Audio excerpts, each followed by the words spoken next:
When I first met my wife's father, he looked me up and down with a smirk that said I didn't meet his expectations. I was dressed simply that day. No suit, no tie, just jeans and a shirt. My wife, Emily, had invited me to her parents' house for dinner, and I wanted to make a good impression. But the moment her father, Mr. Green, learned that I worked in law, his expression changed from curious to dismissive. "So," he said as he sliced his steak, "you're a lawyer? Or just one of those office assistants who bring coffee?" The comment stung, but I kept my composure and smiled politely. "I handle management," I replied. "Ah," he chuckled, "so not even a lawyer. Maybe someday you'll get a real job." Everyone at the table laughed awkwardly, except Emily, who frowned. I didn't respond. I'd faced arrogance before, just not from family. Mr. Green had worked as a mid-level manager at a corporate law firm for over 25 years. He was proud of his job, his authority, and his supposed understanding of the legal world. To him, hierarchy mattered more than character. I didn't feel the need to defend myself, especially not at dinner. Emily squeezed my hand under the table, silently apologizing for her father's behavior. After that evening, Mr. Green made little effort to know me. Every family gathering came with snide remarks. "Still working at that place?" he'd ask with fake concern. "You know, there's always room for people who want to move up, but you've got to start with something real first." I smiled through it all, never revealing the truth, that I wasn't just part of a law firm. I was its CEO. The firm, a national legal group named Dawson, Trent & Company, had multiple branches across the country. Mr. Green worked at one of the smaller offices, reporting to a regional director, who then reported to a senior partner. I was above them all. But I preferred to stay humble and never brag about titles. My success didn't need to be shouted across dinner tables.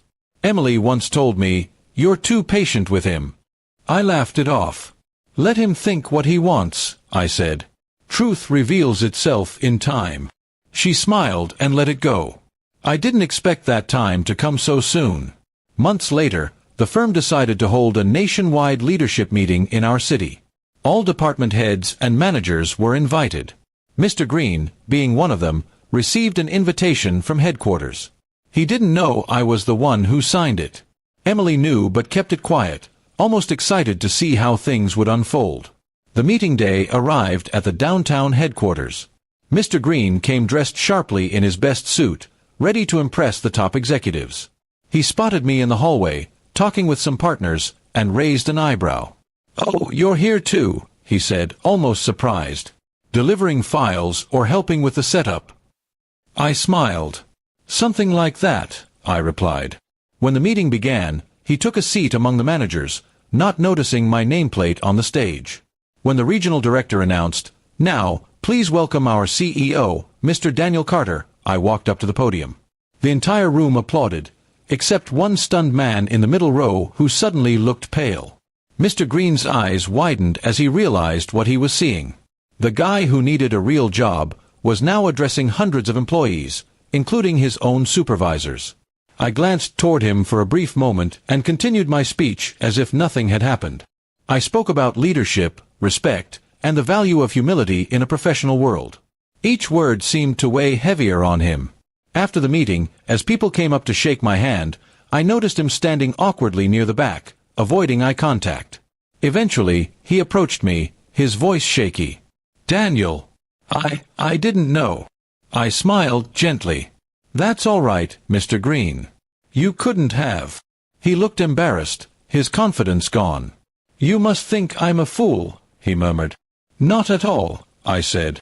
"We all learn about people in unexpected ways." From that day on, Mr. Green's attitude changed completely. He treated me with respect, almost too much of it. He even told Emily how proud he was to have me in the family. But I didn't hold any grudge. I never wanted revenge, only understanding. One evening, he came to me privately and said, "You taught me something important, Daniel. Titles don't define worth. I judged you without knowing who you were." I appreciated his honesty and replied, "It's never too late to see people for who they truly are." Since then, family dinners became peaceful, full of genuine conversation and laughter. Mr. Green even introduced me to his colleagues as the best man I've ever underestimated. I could have reminded him of his old words, get a real job, but I didn't. Life had already given him the best lesson there was. Never judge a man until you know his story.